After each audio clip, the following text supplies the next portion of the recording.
bác, mình quay thằng Hải của bác đấy.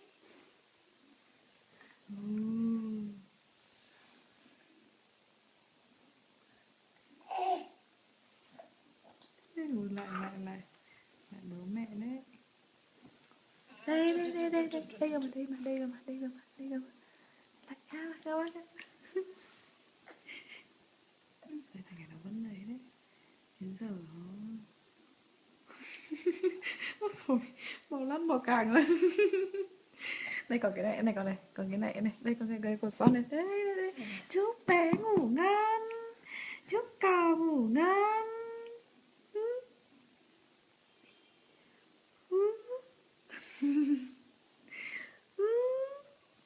Wow.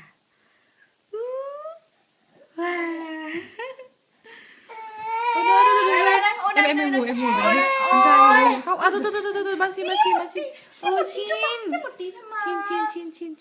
Chin.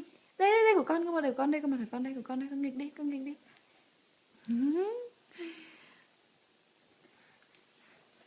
Lại bỏ xa. Nó sợ. Đây con nghịch đi, của con đây. Đấy. Con đây. Cái răng này cái răng. Nó cho nó ngã vào đây, Chúc bé ngủ ngon. Chúc cò. Thôi.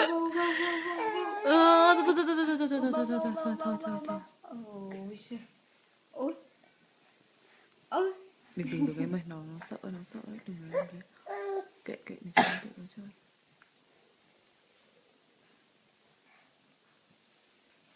Thế con muốn ngủ à? Thế cho con đi ngủ nhá. Nhá. Con muốn ngủ mà. Cho con đi ngủ nhá. Đây, chán rồi. Đây của em đây. Cò ơi, tớ là bạn của cò đấy. Cò ơi. Nào, bắt tay. Tốt nè. Sờ tay cò nè.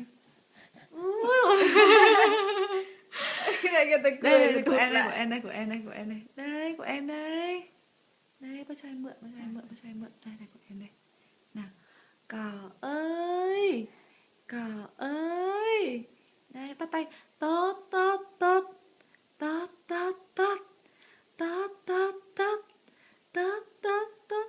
Yêu cò này. Này.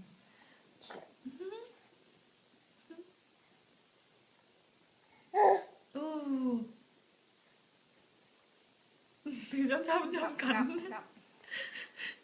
Trăm cắn. Đây này. Biết thế từ hôm qua cho nó lôi ra nó chơi. Cứ tìm trò chơi cho nó, không tìm được đấy.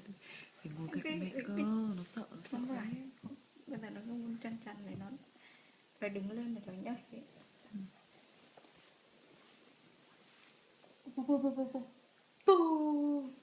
Thôi em cho nó ngủ, nó buồn ngủ lắm. Ngủ chưa nhá. Cho nó ngủ, mai cho nó chơi. Mai lôi con này sang cho nó chơi. Ôi ngủ nhá.